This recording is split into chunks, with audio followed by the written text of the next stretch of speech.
Howdy folks, welcome back to Breaking 16. So this will be episode 2 of this series, but unfortunately it's not going to be a cinematic one, and I'll get into that here in a little bit.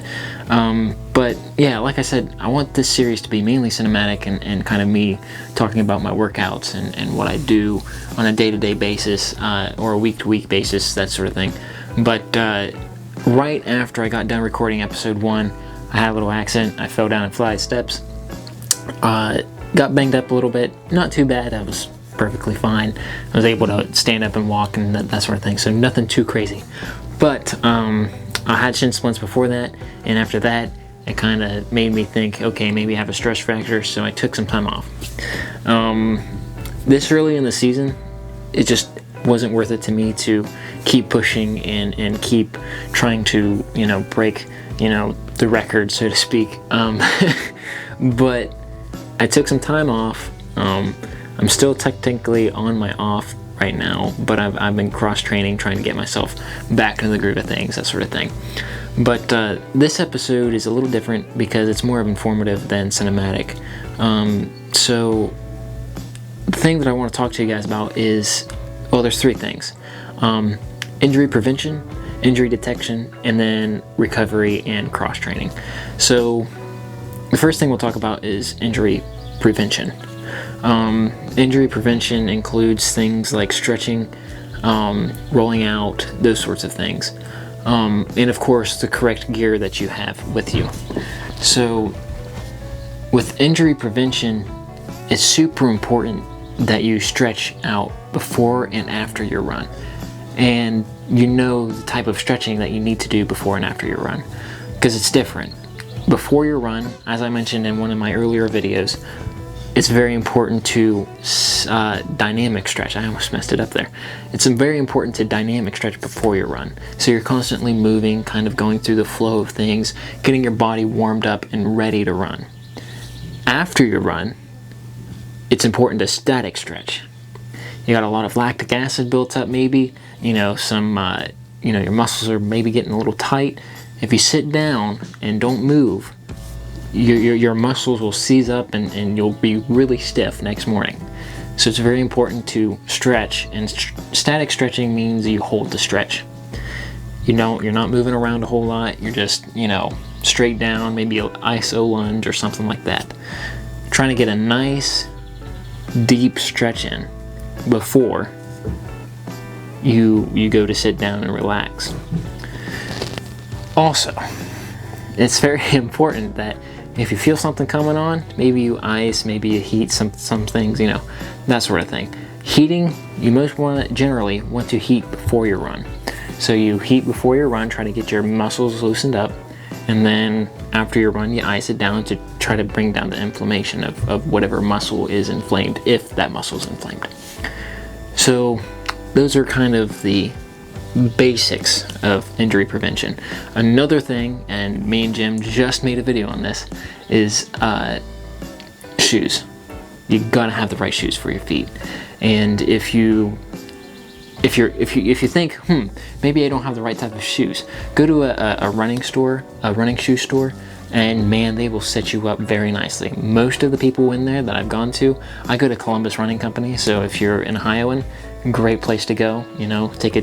Take a day off, go up to Columbus Running Company, get yourself a nice pair of shoes. They know what they're talking about. Very good people.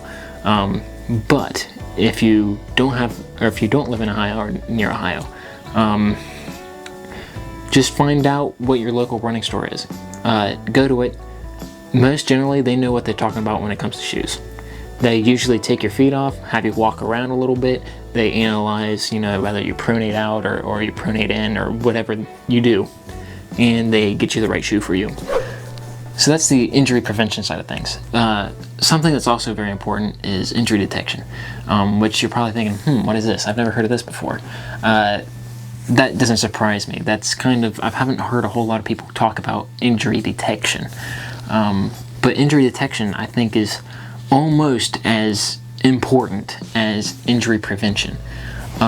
Because if you don't know how to detect whether you have an injury or not, then you could have an injury for a very long time and then make it way worse than what it could have been.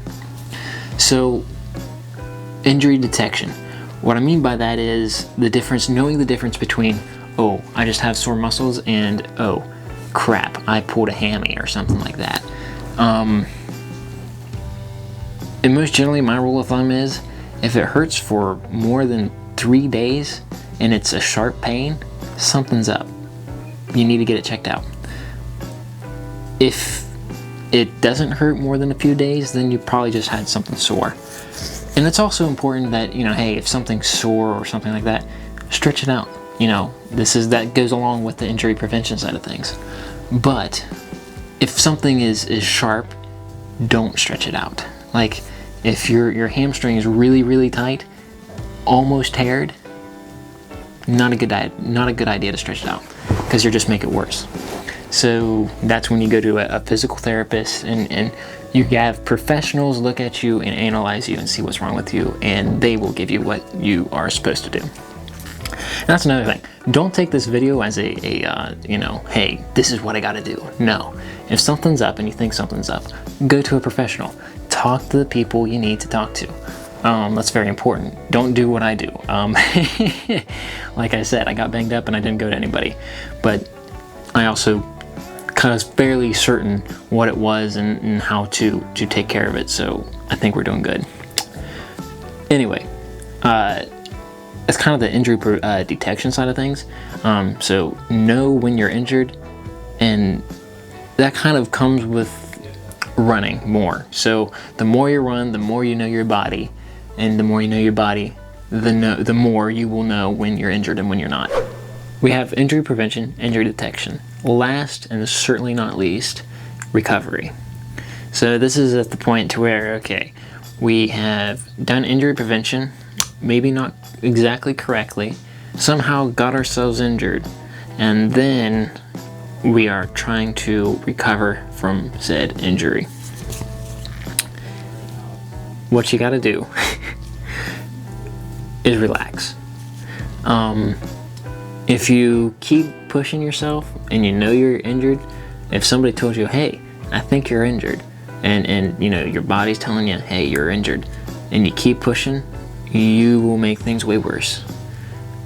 Recovery means relaxing, slowing way down, and trying to just maintain your physical fitness level, but also not destroy your physical fitness level. So when you get injured, test the waters on what hurts and what not. So, if I run and it hurts to run, maybe try biking. If it doesn't hurt to bike a lot. Do a little bit of walking. And then eventually you want to switch to try to incorporate more running than biking. But at first start to bike, and then slowly and surely incorporate running in as well. So that's called cross training. So make sure you're cross training when you are trying to recover from an injury. Another important thing is day-to-day recovery. So, make sure you're getting the correct amount of sleep in, eating the right foods, that sort of thing. So you also want to keep a well-minded approach on the type of foods you eat. Make sure you're getting your protein in, your carbs in, those sort of things. As a runner, it's very important to do those things. Anyway, guys, thanks for coming out and watching the video. Hopefully, I believe there will be another video coming out. Either this will come out after that video or before the video. But Jim and me are going to be getting back together and recording a video, maybe with potential guests for the show. So I hope you guys are looking forward to that. I know I am. And anyway, keep running and have a good day.